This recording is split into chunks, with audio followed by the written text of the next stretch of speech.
Hey everybody, it's Doug here. Welcome back to the channel and welcome back to finally a new playthrough as I start to get into my October Halloween horror type board games. Now, I'm going to address the elephant in the room.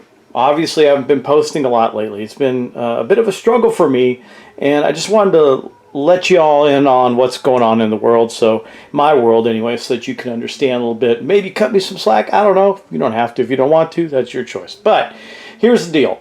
At the beginning of the year, I took a new job. It's a great job. I love it.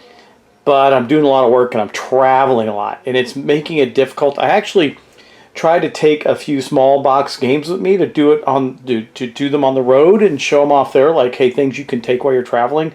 But I get so busy and I work late, and by the time I get back, I'm tired. I just don't have the energy to do that.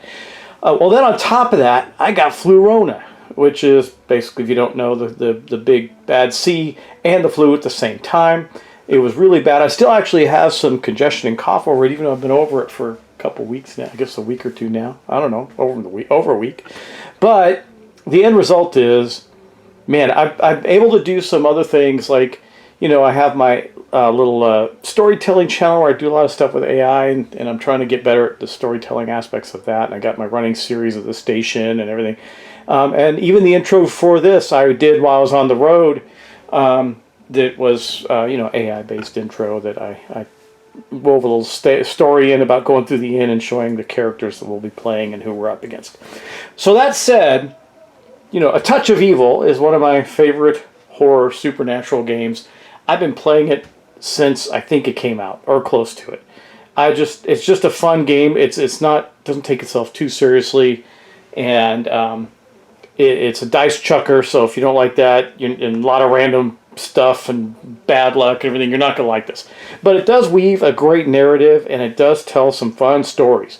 And so what I'm going to do tonight in this episode is we're going to finish setup, and I'm going to talk about our characters and the villain that we're facing. This will not be a rules overview. If you want to know the rules, you can go back and watch my previous playthroughs. You can watch playthroughs from Paul Darcy. I believe Barrett did some playthroughs. There's all kinds of playthroughs out there, so you can see how the game goes. But this is, you know, you probably can even find, I think I even did one for the Volgovian Nutcracker already. But I thought I'd do it again because, you know, it's October and it's getting closer to December and, you know, Christmas. And I'm a big fan of The Nightmare Before Christmas, so blending Halloween and Christmas together for something seems like it's a little fun. And the Nutcracker is an interesting villain to go after. So we'll do that. Now, if you're not familiar at all with A Touch of Evil, it is a board game that takes place in the town of Shadowbrook. Now, you're seeing all three boards here. So you got Shadowbrook, Echo Lake, and the Coast. And we're going to be adventuring with our heroes across those, trying to build up our capabilities and discover where the Nutcracker's lair is so we can take him out and end the horror that is going on within Shadowbrook. Now, I'm going to add, if you hear some music, I'm not far away from our festival here in Pflugerville called the Deutschenfest, so there's still some music playing. I don't know if you can hear it or not, but it goes till the wee hours of the morning. Anyway, what we're going to do here is we're going to go over our characters. We're going to do some final setup. I got to get the secrets laid out for the town elders, which we'll go over. If you don't know what the town elders are, they are people that can help us or hurt us in our cause against the villain. Sometimes they side with the villain, sometimes they don't. We can buy items, we can do all kinds of things, lots of stuff to do, and our heroes have an upgrade, but I'm going to save that. You have to have 12 investigation to be able to purchase one of those upgrades, so they're not very, we're going to work towards that, but we'll see if we get them. I'm not sure if we're going to be able to get them all. But let's start with, in the order that you saw them in the video, we're going to start with our first character, Brother Marcus. Brother Marcus here is, he's a monk. He's got an honor of 3. You can see that he's got the ability of faithful. He may not use guns. Well, that's not great. But he can use spirit instead of combat and fight. His spirit's 4 is combat 1, so that's pretty good. It says mission, start the game at the crossroads. I got him there at the crossroads. Getting ready to go. And then it says strength of spirit, may pay 2 investigation to cancel any mystery card. This is actually really powerful. By the way, I drew these guys at random, so sometimes you'll see, like, you're going to see some repeats from some I've done in the past, but I don't think I've played Brother Marcus in quite a while. Including an event result on a villain's minion chart on a d6 roll of 4+. So it's not guaranteed. But the other thing that's cool about him is he's got 4 health. That's kind of a beefy guy for this game. So that is Brother Marcus, and he is going to be one of our heroes. Next up, we had Inspector Cooke and Eliza that were sitting at the table in the tavern. Inspector Cooke is exactly what you think he is. He's a detective. Now, he's got 3 health and only 1 ability, but his stats are pretty good. He's got very high cunning. That's good, so we got a good mix. The one thing we're lacking really is strong combat in this group. But he's got an honor 4, that's good. Detective, anytime the hero is collecting investigation, except for from a fight, may collect 1 extra from the same source, either from the board or investigation pool. Now I have to put out some investigation. You'll see that in a minute. There's some locations on the board. And basically, they're there to entice you to move across the board and go after the investigation that's on the board. Because investigation is currency. It's like a combination of what you've learned, what you've discovered, where you've discovered things, and your income to be able to acquire and purchase things in the town. So it's an interesting mechanic. I'm not sure how it always equates to like buying something in the blacksmith shop, for example, but that's the way it works. All right, next up we have Eliza the Witch Hunter. Now, a witch hunter in this scenario may not be as effective, but we'll see. The Nutcracker's pretty tough, and she's a pretty tough character. 3/3/2, so all the way around good stats on her spirit, cutting, and combat. She's a zealot. It says may take a wound to gain +2 spirit, cutting, honor, or combat for a single test. That means she can, like, I don't know, hurt herself to be better, to be tougher. Limit once per use. This wound may be assigned to a militia. So if she's got a militia in her area, and that's a big giant token, and we'll place them down to guard things and protect things, then she can do that. She's also part of the Inquisition. Anytime she reveals a town elder's secret, gain 4 investigation, for every little secret or evil card revealed, limit once per turn. That means, so little secrets are just little non-consequential things that are story elements that some of the elders might have. It makes them more interesting, and we'll go over the elders a little bit. I'm not going to spend a lot of time going over the elders again. You can see other playthroughs, but the elders do play a big part in the game. The town elders for both the coastal town of Tidewater and for Shadowbrook. She is also a hunter, and she has +2 fight dice against ghosts, demons, or magic. I don't remember what the Nutcracker is. We'll have to see. That could play into this quite a bit. We'll see when we look at the Nutcracker's stuff. And then last but not least, we have Thomas the Courier. He's a traveler, so he gets a +2 move on his movement roll and delivery. At the start of the game, you may peek at the secrets of one town elder without revealing them. We'll do that once we establish the secrets. He's got 3 health. He's got 3/2/3, so his stats are pretty good too. Now you notice the people with the lesser stats have more powerful abilities, etc., etc. Though Eliza has quite a bit going on as the witch hunter. Anyway, that's our characters. So now let's take a look at the card for the Nutcracker. Okay, there's a little story on it. We'll read that. I hope I can. My eyes are not so good as they used to be. Let's see. This is pretty small print, but I can read it. From the coldest regions of the old country, the darkest tales are told. When the first snow falls on the countryside and the days grow dark and cold, the long winter nights, they often say, hold many a merry cheer. But even the fires of hearth and home cannot belay the fear. With sword in hand and uniform, he stands there proud and tall, but in his eyes the terror holds his bite to crush us all. The Vulgarian Song of the Nutcracker. A Volgovian, rather. So this is the Volgovian Nutcracker. He's a villain, construct Solus. So again, Eliza's stats stuff or extra bonuses aren't going to help with him specifically, but might help with some other things. He starts with 5 combat and 6 health per player, so he's got some beefy health since we're playing with 4 characters. And this is something special. We got the Christmas Caravan. That happens to be right now, for some reason, in the Forgotten Island. You draw a random location, that's where it landed. So it's in the Forgotten Island, making its ways around. It's got to take the ferry to get back to the mainland. And it's got some text here. As the dark solstice approaches, a cold chill seems to settles over the sleepy town of Shadowbrook. Blanketed in the first snows of the winter season, passing through town, a mysterious traveling caravan of toy makers and performers gives gifts to the locals and hosts a series of parties full of exotic wines, food, acrobatics, and magic. Spreading holiday cheer across the countryside, the Christmas caravan brings hope to a village long blighted by misfortune. But when gruesome murders begin to occur, it becomes clear that this caravan has brought with it a host of dark secrets and despair. That's the Christmas Caravan. And so what does the caravan do? We'll find out. But the Volgovian Nutcracker has the ability of crushing bite, a terrifying construction of delicate craftsmanship and darker magic. The Volgovian Nutcracker can crush the life out of the most stalwart of heroes with a single powerful bite. For every 2-hit roll of a 6 the villain gets on the fight dice, the hero must discard an item, ally, or take an additional hit. That's pretty nasty, actually. So, and then you got the Caravan of the Christmas Ball. We know about. We just read the story on that. It says at the start of the game, place the Christmas Caravan on the board and around location. We did that. Any hero encountering the space where the Christmas Caravan is currently parked must first roll a d6. We're going to draw a mystery card, gain some investigation, and maybe gain some investigation, but also have some bad stuff happen. We'll play that as we go. Heroes in the same space as the Christmas Caravan may buy from the town items deck a stack as an action. That's pretty cool. Now, I normally have a house rule where when we're playing with when we're buying things from the decks, the town item, the monastery, etc., we get to draw 3. That's what's available at the time. But because of this, I'm going to use the entire town item deck. Because that's part of the advantages of for the heroes, for all the bad stuff that can happen, right? It says, at the start of the mystery phase, roll a d6. On a roll of 4+, the Christmas Caravan drops 2 investigation at the location and then moves to a new random location. So we're going to do that every turn.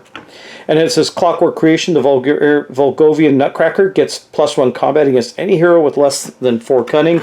So the only one that has 4 cunning right now is our guy, Inspector Cooke, but Eliza's only 1 away, so we're going to have to get some cunning. We can train up the cunning at various locations.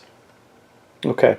Explosive gifts. Anytime a hero wants to collect investigation from their space, they must make a cunning 5 roll, so you can see cunning's pretty important, or spirit 5, so that'll be good old brother Marcus. Actually, all of them have a spirit of 3 except for Inspector Cooke, so that they have pretty good spirit. They can do this. Test... To do so, if successful, collect the investigation as normal. If failed, instead, remove all of the investigation from the space, and the hero takes D3 hits from exploding presents. So this makes collecting investigation more challenging. Then we have Winter Snowfall. When rolling for lingering, I don't like the linger. You'll notice that I don't stay in one place very long. What lingering means in the rules is that you stay in a spot to the next turn, like you don't move. That's not something I tend to do. But we'll deal with that if we cross it. And then it says, 'tis the season for murder, which I love. That's funny. Anytime a mystery card murder is played, roll a d6. On a roll of 4+, you can see there's a lot of rolling in this game if you haven't seen it before. Put a stuffed bear minion at the same random location. Or on the roll of 1, the town elder with the lowest cunning is just flat out killed. So we got to be careful of that. We don't want that to happen very often. It's a roll of 1. Won't happen that often, I hope. I have bad luck on the dice rolls in this game. Assault of Darkness. Whenever the shadow track crosses into a new region, this is the shadow track here. We'll talk about that as we go. To Darkness roll once on the villain minion chart, reroll an event, and place that minion at 2 random locations. So that is the Volgovian Nutcracker. Then we have something else that's important to look over, and that is his minion chart. Now this is the basic minion chart that you'd be playing with if you're just playing a basic game, but we always play advanced. So here we are, the advanced game. So I'm not going to go through each one. We'll kind of experience them as they come out. But we're going to fight toy soldiers, toy cannons, and stuffed bears.